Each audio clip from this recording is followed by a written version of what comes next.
This week on Vaticano, join us in commemorating the feast of St. Joseph and exploring Christian fatherhood. Journey to Fossa Nova to celebrate the 750th anniversary of St. Thomas Aquinas' passing, and embark on the Vatican Museum's Lenten tour. For this and more, Vaticano starts now.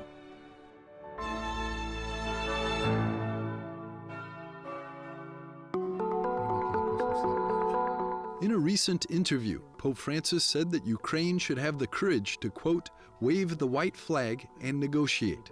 Speaking to the Swiss Radio Televisione Svizzera, the Pope also said that Ukraine shouldn't be ashamed to negotiate and carry out peace talks as many lives are being lost. The waving of a white flag is universally recognized as a symbol of surrender. The Pope's remarks prompted immediate reactions from both the Ukrainian and German ambassadors to the Holy See. On the social media platform X, they urged the Pope to appeal to Russia to cease hostilities. Fittingly, as the world responded to Pope Francis's remarks, a conference on truth, justice, and liberty in a pluri-anthropological world took place at the Pontifical Gregorian University. It was here that we had the opportunity to speak with Professor Miroslav Marinovich of the Ukrainian Catholic University, a renowned human rights activist. Pope Francis just a few days ago asked the Ukraine especially to wave the white flag. There were a lot of reactions. What is your reaction to that? For Pope Francis, white flag means negotiations. For us, it means surrender. For him, it is better to save human lives. And we know that we will lose human lives, and we will lose our opportunity to be a nation if we surrender. So it is different perceptions, different experience of life if you Quella parola negoziare. Talking about conflict in Gaza, Pope Francis in that same interview said, quote, negotiations are never a surrender. It's the courage not to carry a country to suicide. The Vatican's Director of Communications, Matteo Bruni, issued a statement seeking to clarify the Pope's words. He said Pope Francis picked up the white flag term because it had been used by the interviewer. He said Pope Francis used the term to mean calling for a truce and the courage to negotiate. Secretary of State Cardinal Pietro Parolin, speaking to the Italian newspaper Corriere della Sera, clarified that the Pope's appeal for creating conditions for a diplomatic solution aims at a just and lasting peace, highlighting that negotiation signifies strength and courage, not weakness or surrender.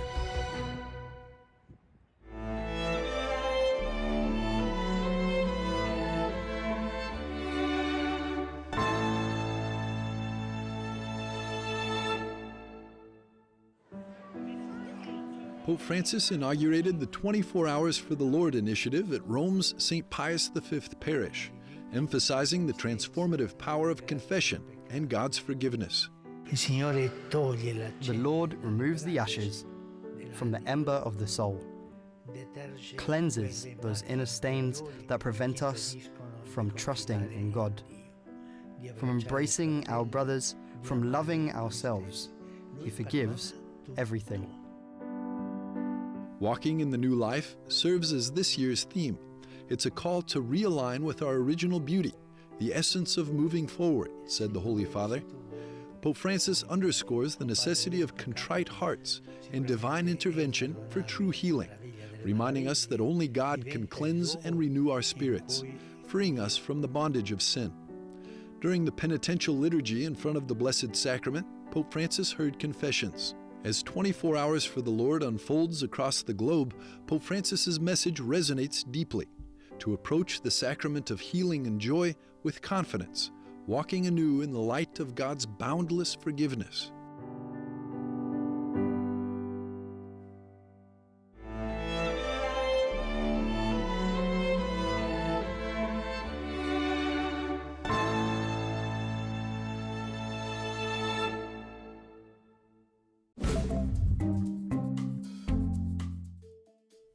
Hello and welcome to this week's Vaticano Updates, the most important news from the Holy Father and the Vatican. The Coptic Church decided to suspend theological dialogue with the Catholic Church after the release of the Vatican document Fiducia Supplicans that allows Catholic priests to bless couples in irregular situations and also same-sex couples. The Coptic Church now wants to re-evaluate the relationship and establish new norms and mechanisms for the continuation of the dialogue. The Pontifical Academy for Life emphasized that there is no right to take a human life right after France became the first country in the world to enshrine the right to abortion in its constitution.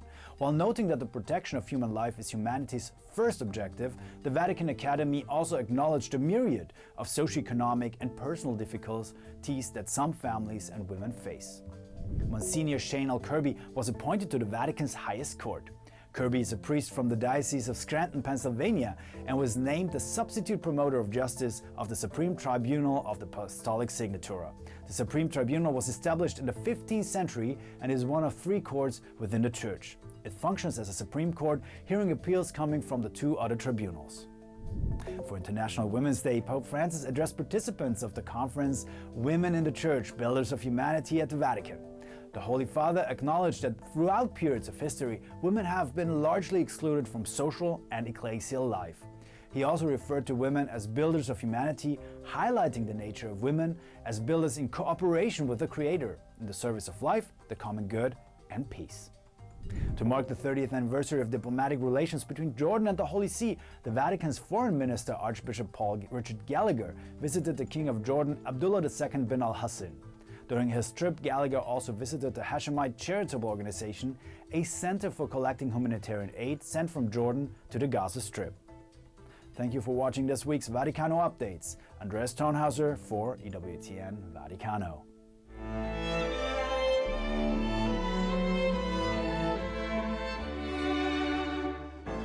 In a few moments, we'll be back with more on Vaticano.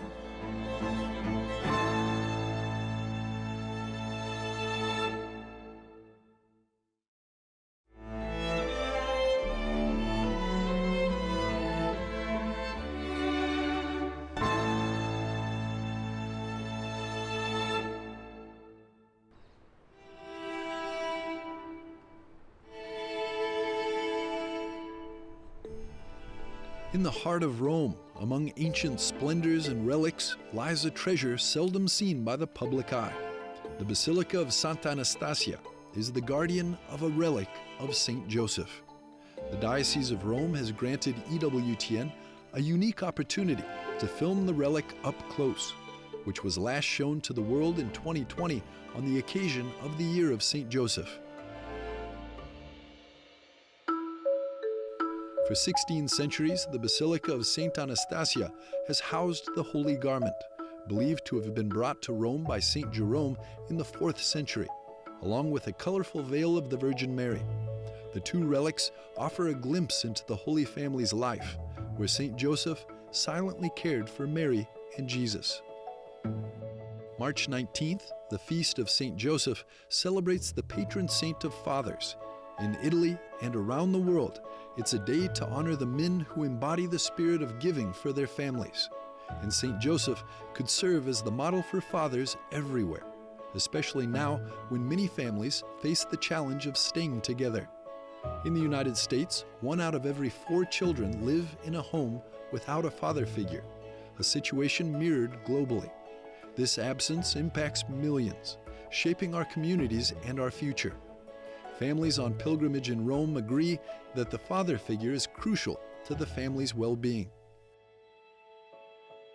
The figure of father is a very strong figure, so the kids have to feel safe, and the mother and the father will give the love each other, and so the kids are safe.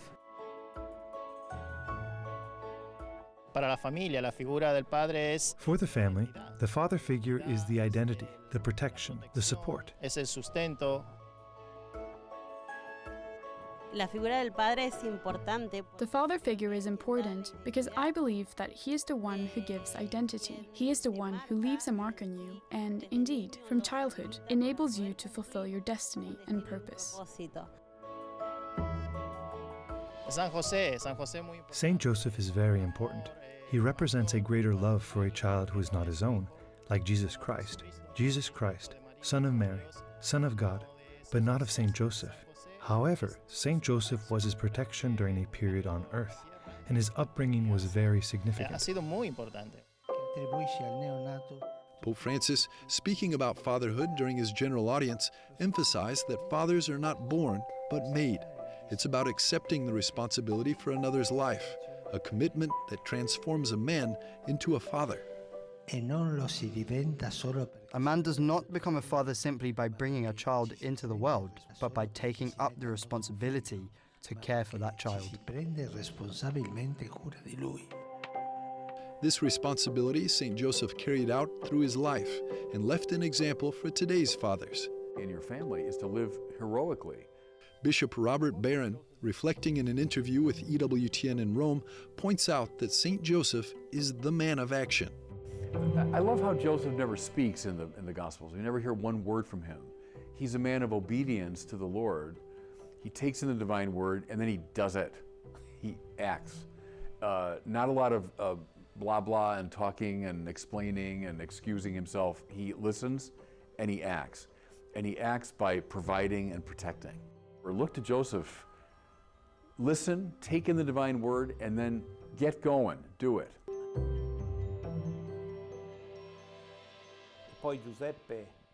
Monsignor Bongiovanni, a priest from the Diocese of Rome who assists couples in preparing for the sacrament of marriage, also emphasizes that the key traits embodied by St. Joseph throughout his life, responsibility and humbleness, are the important qualities for a husband and a father. San Giuseppe, ecco, è l'immagine di come deve essere un papà. Saint Joseph is the image of how a father should be. To start with, Saint Joseph was obedient to God.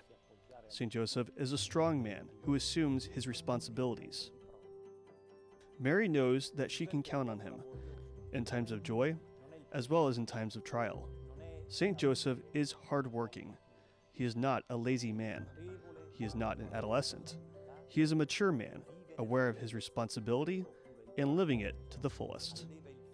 And then Joseph is a man of prayer and meekness, of tenderness and patience, and the model one should refer to and pray to, so that mankind discerns the Father's role.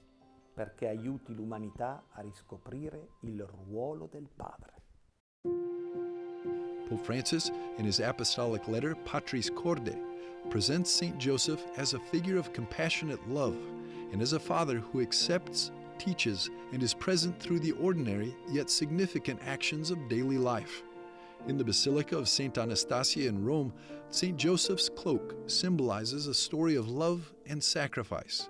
Legend has it that upon Mary's suggestion, Joseph traded the cloak she had given him on their wedding day for wood to continue his carpentry, symbolizing the selflessness and care at the heart of his legacy.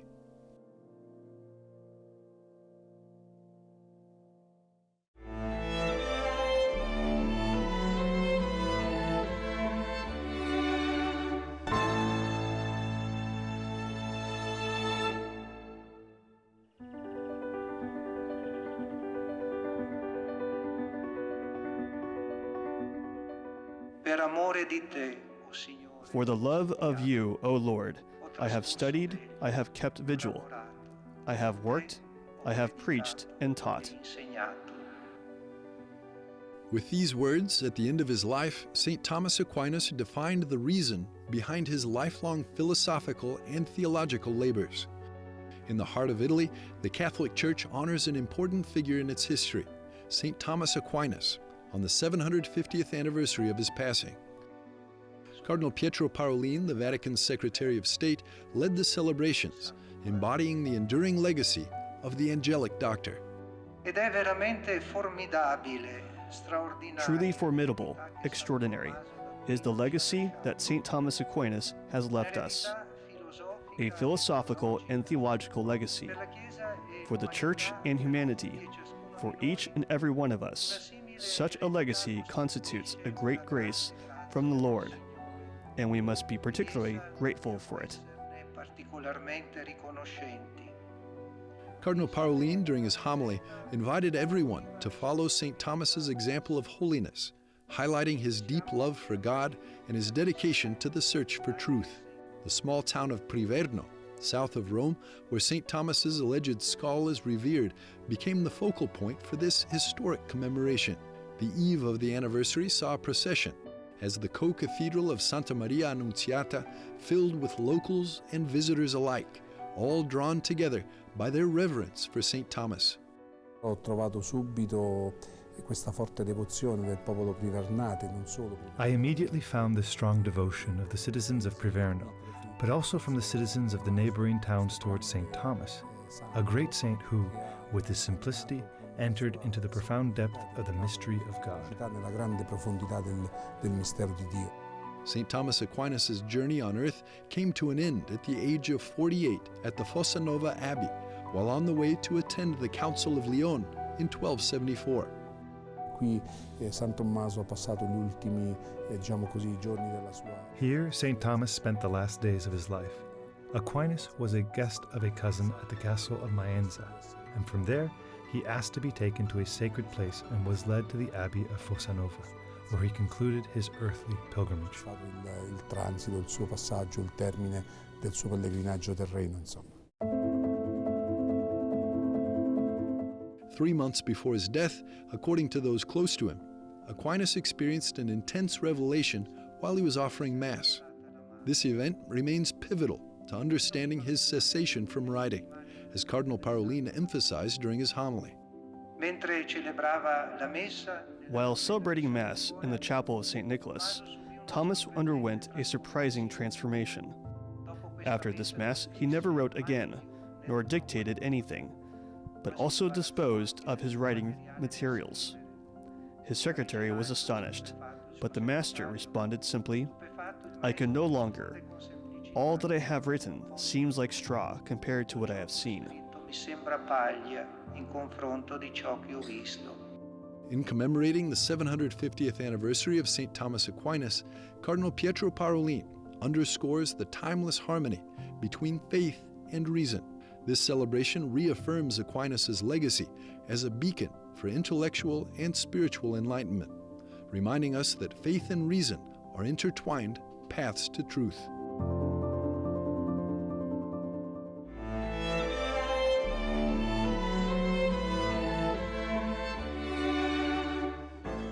We'll be back after a short break with more on Vaticano.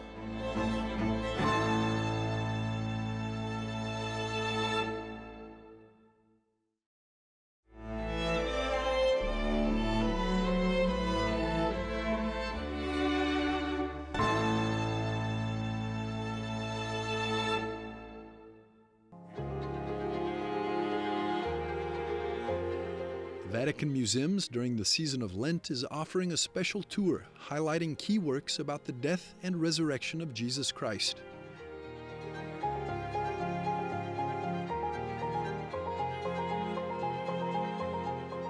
Sister Emanuela Edwards, head of the Educational Activities Office, gives us a sample of the itinerary, beginning at the Pious Christian Museum. We decided to start our Lenten tour here so that we could, if you like, learn from the early Christians. Before us we have the sarcophagus, which is unique in many ways. It's the anastasy, the sarcophagus of the resurrection, which is surrounded initially by scenes of the Lord's Passion. So we start off here with Pilate, who condemns Christ to death and is about to wash his hands of the Lord. On the other side, we can see how the story develops. The Lord is then crowned with thorns, and then he finds Simon of Cyrene, who helps to carry his cross. But the central portion is the central mystery of our faith, the Lord's death and resurrection. We have the key row. This is the symbol of Christ, his first two initials in Greek. And you can see he's with a crown because he comes to his glory in his resurrection. True to the biblical account, we even see the soldiers who slept while the Lord rose because they were unable. No power on earth could stop the Lord's resurrection. Before we move on, there's a wonderful opportunity to see this magnificent sarcophagus, which in a way summarises the story of St. Peter. And as we know, St. Peter denied the Lord not once but 3 times. What's interesting in this scene, though, it's a scene of hope, because typically in these sarcophaguses we see the cockerel at Peter's feet, because the cock crowing is the conscience that isn't happy, saying that you're doing something wrong. We see the cockerel instead in the tree, with Christ looking at the cockerel, and vice versa. And so in this sense, the cockerel becomes not the conscience who warns St. Peter, but instead a symbol of the resurrection.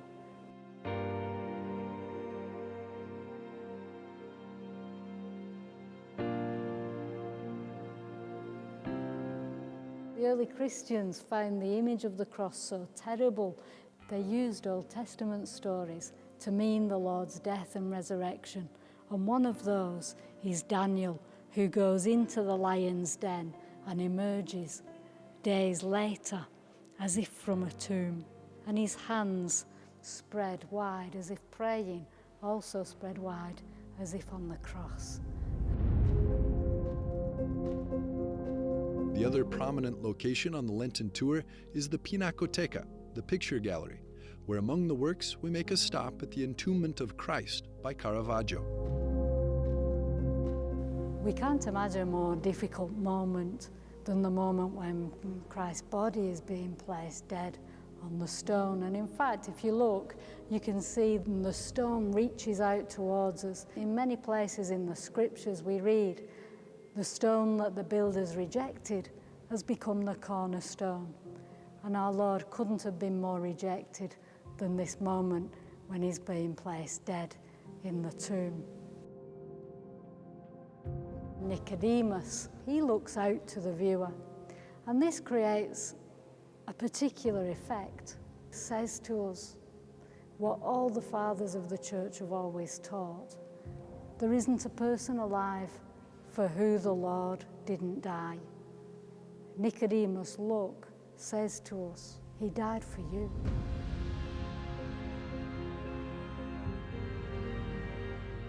Looking further at the masterpiece, we can see the 3 women who remained at the foot of the cross. Mary, his mother, Mary Magdalene, and Mary of Clopas. Mary Magdalene wipes her eyes with the tears.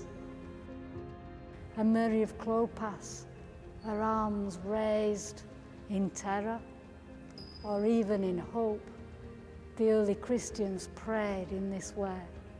Perhaps in this moment she prays to God, a sign of hope, looking towards the resurrection.